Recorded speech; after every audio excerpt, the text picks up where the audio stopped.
ममता बनर्जी तो वेस्ट बंगाल को पाकिस्तान बनाना चाहती है। ममता बनर्जी रोहिंग्या का मदद करना चाहती है। बहुत डींग हाँकते थे केजरीवाल कि हम गाड़ी नहीं लेंगे सरकारी, हम घोड़ा नहीं लेंगे सरकारी, हम बंगला नहीं लेंगे सरकारी, हम 2 रूम के फ्लैट में ही हम जीवन बिता लेंगे। 14 लाख का पर्दा जिसके घर में लगता है, दिल्ली की गरीब जनता की हक की कमाई को लूट करके उसके 2-2 मंत्री शिक्षा में लूट और शराब घोटाला में 2-2 मंत्री उसके जेल में सड़ रहे हैं। अभी आरजेडी के एमएलसी के यहाँ गई थी सीबीआई, 2 करोड़ कैश बरामद करके ले गई, उनको जेल ले गई। और लालू जी की बात करते हैं कि घपला घोटाला में जेल बेल अंदर बाहर हो रहे हैं, मरने का समय आ गया। और सबसे बड़ा मूर्ख उनके बेटा तेजस्वी है। ओवैसी साहब जी इस देश के मुसलमानों के बड़ा नेता अपने आप को स्थापित करना चाहते हैं और भारतीय जनता पार्टी के हर काम का विरोध करते हैं कि मुसलमान हमारे साथ आए। आगामी लोकसभा चुनाव को लेकर के एक मुद्दा जो है बहुत ही ज्यादा 2-3 दिन से ट्विटर पर ट्रेंड कर रहा है, वो है सीएए मुद्दा जो है कुछ दिन पहले भी चर्चा में आया हुआ था और जगह जगह प्रदर्शन भी चल रहे थे। शाहीन बाग हो या यूं कहें तो पूरी दिल्ली में लेकर के इसको चर्चा थी और पूरे देश में चर्चा थी। और एक बार जो है लोकसभा चुनाव से पहले फिर ये मुद्दा जो है गरमाते जा रहा है। तो अभी हमारे साथ इसी मुद्दे पर चर्चा करने के लिए बीजेपी के वरिष्ठ नेता अनूप कुमार श्रीवास्तव हैं और छपरा जिला प्रभारी हैं। बहुत दिनों से राजनीति में जुड़े हुए हैं। इसको लेकर के हम चर्चा करेंगे कि इस मुद्दे को लेकर के ये क्या कुछ सोचते हैं। बहुत बहुत स्वागत है सर। बहुत बहुत धन्यवाद आपका। पहले जो है बताया जा रहा था कि सीएए नहीं आएगा, अभी जो है फिर इस मुद्दे को लेकर के बताया जा रहा है पहले सीएए आएगा, उसके बाद एनपीआर आएगा, उसके बाद एनआरसी होगा। तो क्या कुछ बीजेपी के मंशा क्या है? देखिए, सीएए आया नहीं है।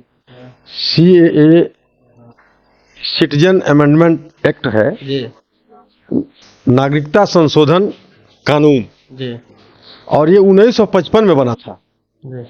जब इस देश के प्रधानमंत्री पंडित जवाहरलाल नेहरू हुआ करते थे, उन्होंने इस कानून को बनाया था और अब तक इस कानून में 6 बार संशोधन हो चुके हैं।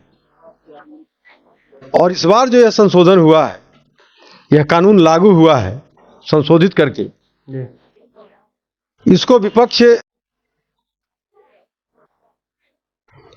गलत दिशा दे रहा है और विपक्ष समझते हुए भी नासमझ बना है।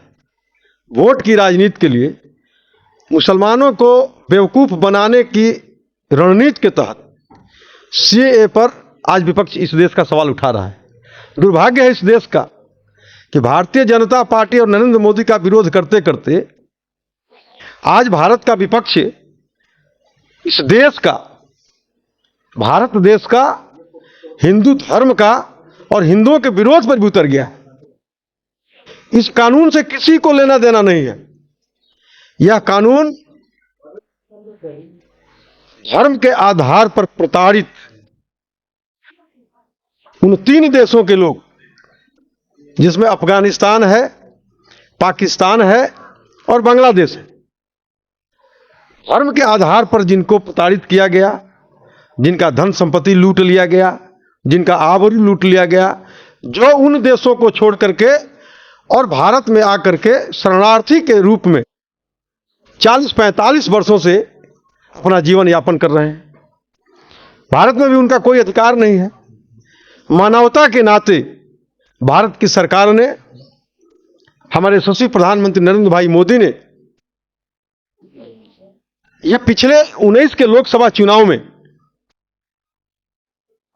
भारतीय जनता पार्टी के घोषणा पत्र में था कि पुनः हम सत्ता में आएंगे तो सीएए लागू करेंगे और उन 3 देशों के धार्मिक आधार पर प्रताड़ित अल्पसंख्यकों को हम भारत की नागरिकता देने का काम करेंगे। और भारतीय जनता पार्टी जो कहती है सो करती है। हमने इस देश के लोगों से वादा किया था, हमने आज उसको पूरा करने का काम किया है। नरेंद्र मोदी जी तो कहते हैं कि पूरा देश हमारा परिवार है, और इस सीएए जो है इसमें मुसलमानों को लेकर के एक बात कही गई है कि मुसलमानों को नागरिकता नहीं मिलेगी। तो क्या मुसलमान नरेंद्र मोदी को जो है वो तो अपना परिवार मानते हैं, नरेंद्र मोदी इसका परिवार अपना नहीं मानते हैं? मुसलमानों को। यही तो भ्रम फैला रहा है विपक्ष। इस कानून से भारत के मुसलमानों को या भारत के हिंदुओं को या भारत के सिखों को, ईसाई को, किसी को कोई नुकसान होने नहीं जा रहा है।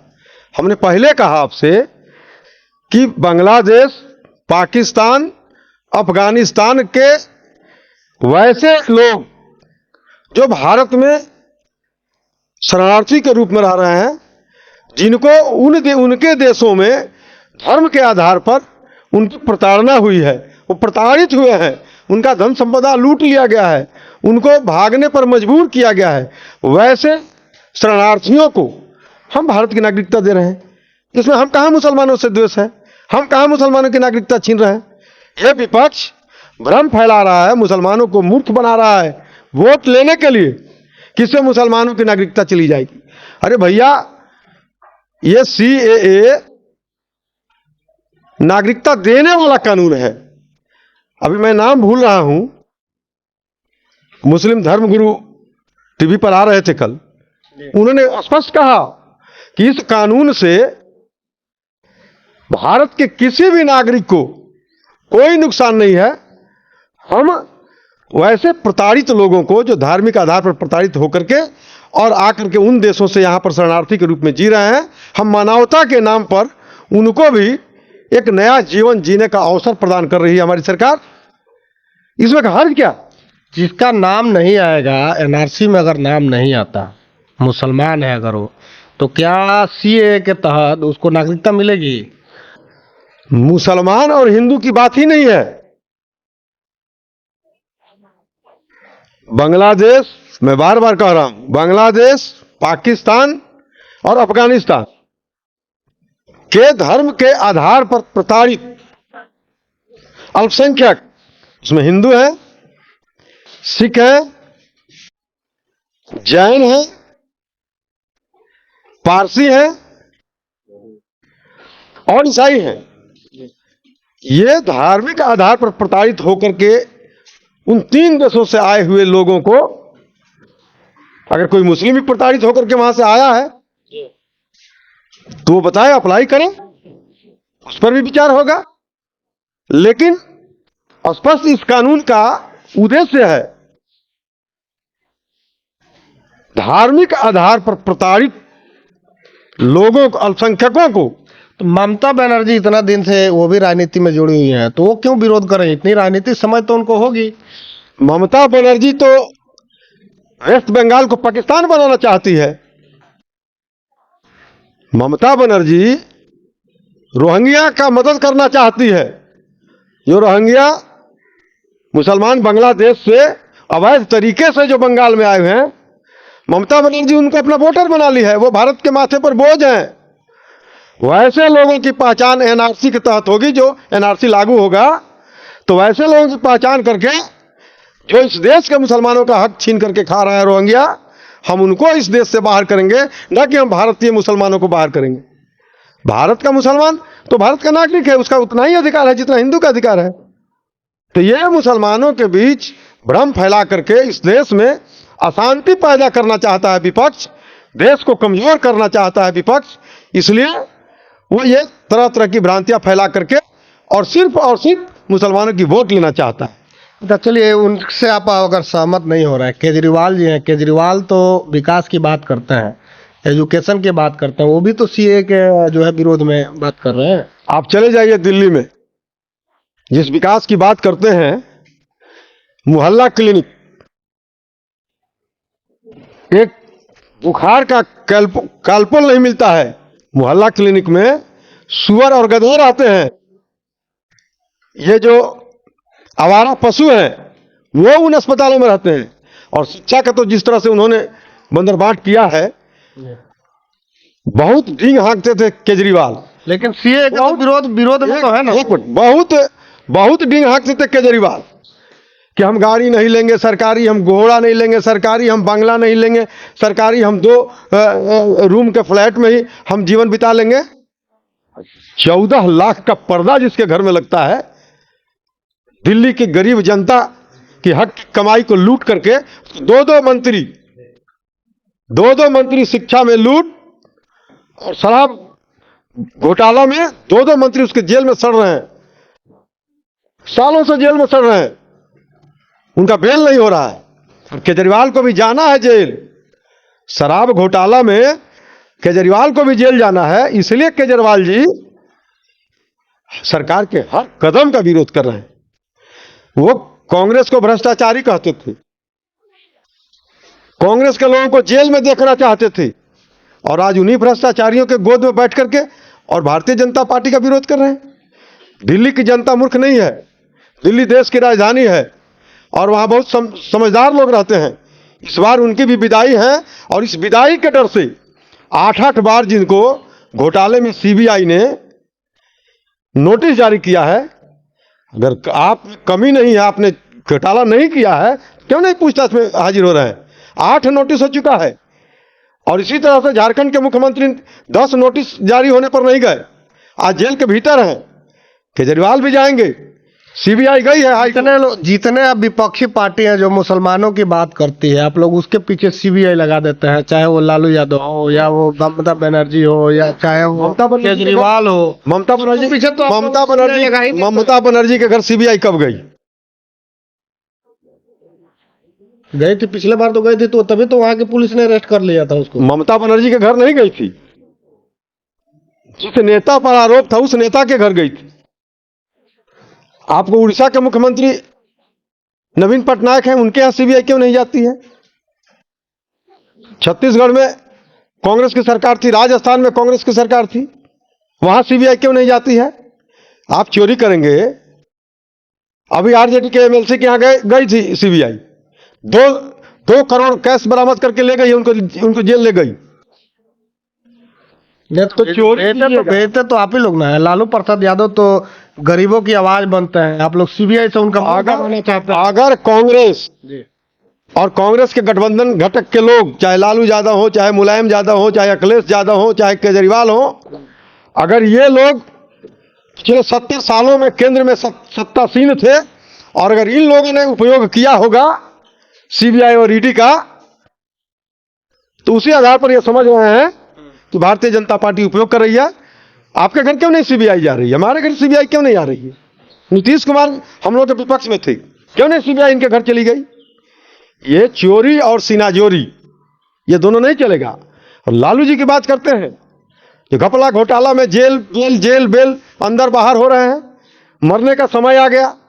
और सबसे बड़ा मूर्ख उनके बेटा तेजस्वी है, जो अपने पिता के कारनामों से भी सबक नहीं लिए और उसी जाल में वो भी फंस गए।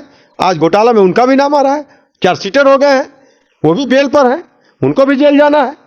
तो जो जैसा कर्म करेगा उसको उसका भुगतना ही पड़ेगा। नहीं है अवैसी जी हैं, अवैसी जी भी तो इसका विरोध कर रहे हैं।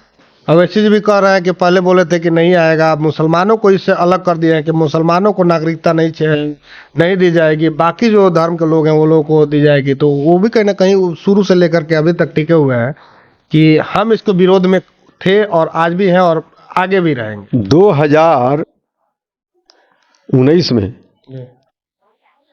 राज्यसभा लोकसभा सब पारित हो गया, राष्ट्रपति का मुहर लग गया, तो कानून तो बन ही गया था ना, कानून तो लागू करना था।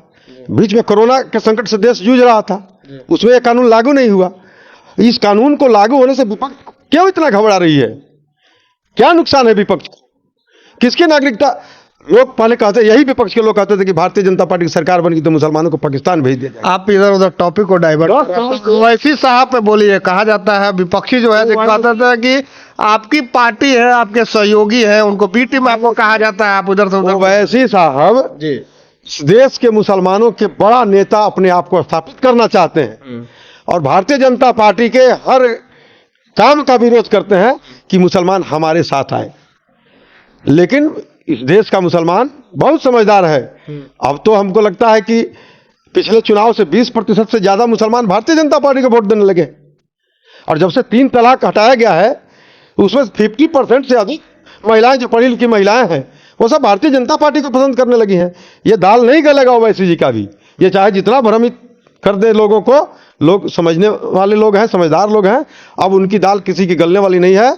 और भारतीय जनता पार्टी ने संकल्प लिया है कि इस देश को हम गरीबी से ऊपर निकालेंगे। पिछले 10 वर्षों में 25 करोड़ लोग गरीबी रेखा से ऊपर आए हैं। यह आंकड़ा बता रहा है, ये मैं नहीं बता रहा हूं। तो इसलिए जनता समझदार है और जनता हर बात का जवाब 2-4 दिन में चुनाव की तारीख भी आ जाएगी। अप्रैल मई में 2024 का लोकसभा का चुनाव है। अबरी बार 400 पार, फिर एक बार मोदी सरकार बनेगी। अभी हमारे साथ अनूप कुमार श्रीवास्तव जी थे, छपरा जिला प्रभारी है बीजेपी से। आप इनके बातों को लेकर के क्या सोचते हैं, आपकी क्या प्रतिक्रिया रहती है? आपकी जो भी प्रतिक्रिया होगी नीचे कमेंट करके जरूर बताइएगा। इस वीडियो को देखने के लिए आपका बहुत बहुत धन्यवाद।